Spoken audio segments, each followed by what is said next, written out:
Dans cette vidéo, je vais te montrer comment tu peux te servir de la Directive Composition pour améliorer la qualité et la maintenabilité de tes applications. C'est une fonctionnalité qui est disponible depuis la version 15 d'Angular et qui te permet de réutiliser les comportements d'une directive au sein d'une autre directive ou d'un composant. Et c'est très puissant car grâce à ça, tu vas pouvoir combiner des comportements qui sont issus de plusieurs directives pour créer une directive ou un composant plus complexe avec très peu de code. Mais tu pourrais aussi vouloir t'en servir pour venir ajouter des comportements sur des directives déjà existantes sur lesquelles tu n'aurais pas la main, donc comme par exemple les directives qui sont mises à disposition nativement par Angular. Et c'est ce que je vais te montrer dans la suite de cette vidéo. Pour te montrer comment tu peux te servir de la Directive Composition, je vais partir d'un challenge qui est mis à disposition sur le site Angular Challenge. Dans ce challenge, on souhaite afficher une liste de personnes, mais en affichant un message particulier lorsque la liste est vide. Je pense que c'est une situation que tu as déjà rencontrée et que tu dois avoir un code qui ressemble à peu de choses près à celui qu'on a ici. Ce qu'on pourrait faire, c'est qu'on va ajouter un ngContainer et sur ce ngContainer, on va ajouter un ngIf. Si notre condition est respectée, donc en l'occurrence que notre liste de personnes n'est pas vide, on va afficher l'élément à l'intérieur, donc ici ça va être notre ngFor pour pouvoir boucler sur notre liste de personnes. Et si cette condition n'est pas respectée, dans le else du ngIf, on va passer la référence du template à afficher. En l'occurrence ici ça va être le emptyList. Et ce emptyList en fait il va contenir le message qu'on va afficher lorsque notre liste est vide. Mais l'objectif du challenge, ça serait de pouvoir se passer de ce ngContainer. Et tu vois, l'idée, ce serait qu'on puisse améliorer la directive ngFor, donc qui est mise à disposition nativement par Angular, pour pouvoir lui passer en paramètre ici une référence de template qu'on afficherait automatiquement lorsqu'il n'y a aucun élément dans notre liste de personnes. Le problème, c'est que ce n'est pas quelque chose que tu peux faire nativement, mais je vais tout de suite te montrer comment tu pourrais ajouter ce comportement sur le ngFor d'Angular grâce à la Directive Composition. Pour pouvoir résoudre ce challenge, on va créer notre propre directive qui va prendre le pas sur le ngFor d'Angular. Je te propose de faire ça en deux temps. On va d'abord commencer par reprendre le comportement du ngFor pour pouvoir boucler sur une liste d'éléments. Puis, dans un second temps, on viendra ajouter la possibilité d'afficher le template lorsque cette liste est vide. Dans le code existant, je vais commencer par supprimer les imports du ngFor et du ngIf et le ngContainer sur lequel on fait la condition. Ensuite, je vais venir créer un nouveau fichier qui va contenir notre nouvelle directive. Et ce fichier, on pourrait par exemple l'appeler ngForEmpty.directive.ts. Pour que cette directive prenne automatiquement le pas sur le ngFor d'Angular, il faut qu'elle cible les mêmes éléments. Et pour ça, il me suffit de renseigner la propriété selector avec la valeur ngFor. Tu vois que l'IDE m'indique qu'il y a une erreur, c'est tout simplement lié à une configuration de linter qui m'indique que le sélecteur de mes éléments devrait commencer par app. Dans mon cas, je veux vraiment m'assurer de prendre le pas sur le ngFor, donc ce nommage est volontaire, et je vais simplement désactiver ce contrôle pour cette ligne. Et pour que je puisse me servir de ma directive dans n'importe quel composant, je vais la passer en standalone. Comme je t'ai dit précédemment, notre premier objectif, ça va être d'implémenter les mêmes comportements que le ngFor dans notre directive. Et pour ça, on va utiliser la Directive Composition. Depuis la version 15 d'Angular, tu peux renseigner une propriété host directive à laquelle tu vas pouvoir passer un tableau qui va contenir toutes les directives dont tu souhaites récupérer les comportements. Dans notre cas, on veut implémenter les fonctionnalités du ngFor, donc je vais l'ajouter dans ce tableau. L'idée derrière cette fonctionnalité, c'est que tu vas récupérer tous les comportements des directives qui sont présentes dans ce tableau et tu vas venir les appliquer sur l'autre de ton élément. Donc dans notre cas, directement sur le ngForEmpty directive. Maintenant, je vais retourner sur mon composant et je vais importer la directive que je viens de créer. Si je recharge la page, tu vois que je n'affiche toujours rien. Et en fait, c'est pour une raison très simple. Lorsque tu vas ajouter des directives dans la propriété host directive, par défaut, tu vas uniquement récupérer les comportements qui sont implémentés dans ces directives. C'est-à-dire que tu ne vas récupérer ni les inputs ni les outputs. Si tu en as besoin, comme ça va être notre cas ici, il te suffit de les renseigner en alimentant une propriété input. Ici, je vais venir modifier mon ngFor et à la place, je vais lui passer un objet. Dans cet objet, je vais pouvoir lui indiquer la directive sur laquelle je veux récupérer mes comportements. Donc dans notre cas, ça va être le ngFor. Et tu vas également pouvoir lui passer deux propriétés avec les inputs et les outputs.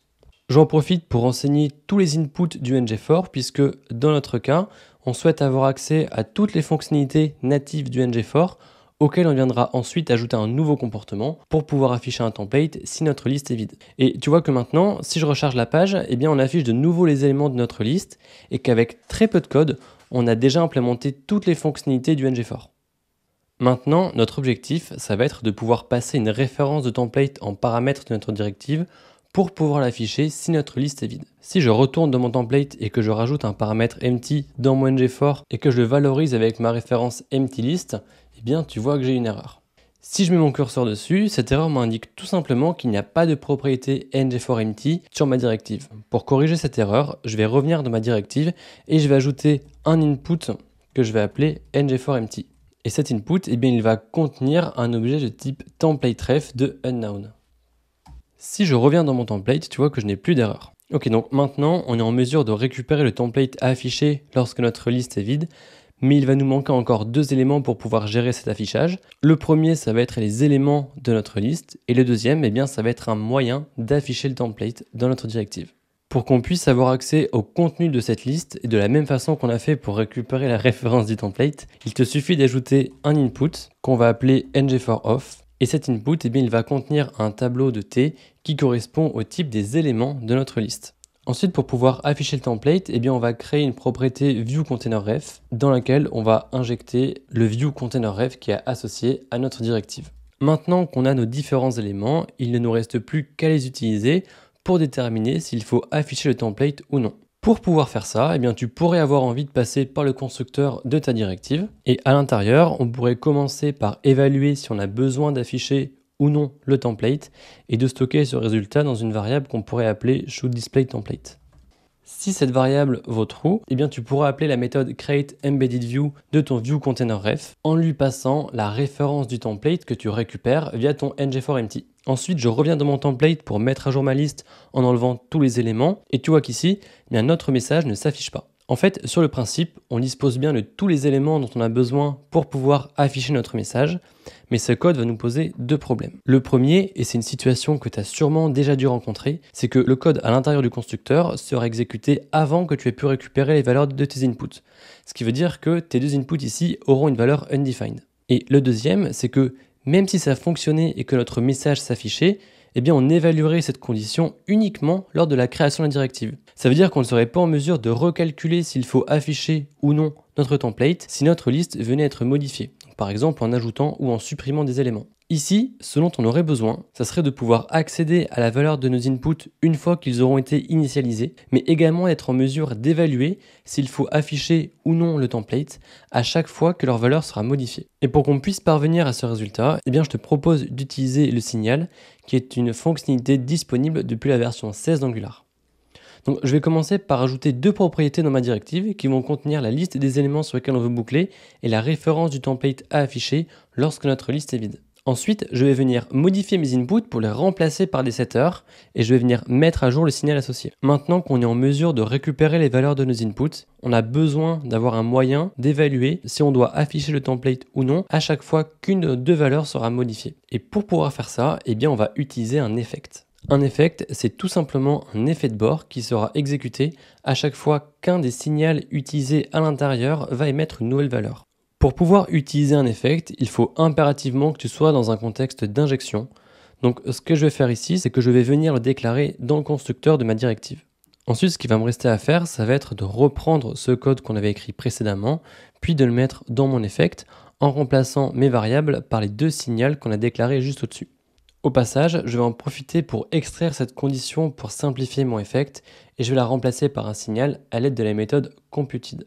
Donc dans ma directive, je vais venir créer une nouvelle propriété que je vais appeler shouldDisplayTemplate qui va me retourner un booléen qui sera calculé à partir de mes items et de mon empty templateRef. Et maintenant, eh bien, je peux supprimer cette condition et modifier mon if pour appeler mon signal. Donc tu vois, l'avantage ici, c'est que ton shouldDisplayTemplate, ça va être un signal qui va être recalculé à chaque fois que ton item et ton empty templateRef vont émettre une nouvelle valeur. Donc en fait, c'est totalement une propriété qui est calculée à partir de deux autres valeurs. Donc ça se prête bien à l'utilisation d'un signal via la méthode computed et ça te permet d'alléger la syntaxe plus tard quand tu veux t'en resservir. Et tu vois que maintenant, si je recharge ma page, eh bien on affiche bien notre message. Donc on a quelque chose qui fonctionne. Pour m'assurer que j'ai bien le comportement attendu, je vais venir modifier mon composant pour pouvoir ajouter la possibilité d'ajouter des personnes. Donc ça, je pourrais le faire très simplement. Par exemple, tu vois qu'ici, je vais rajouter une méthode qui va venir mettre à jour ma liste en rajoutant un nom aléatoire.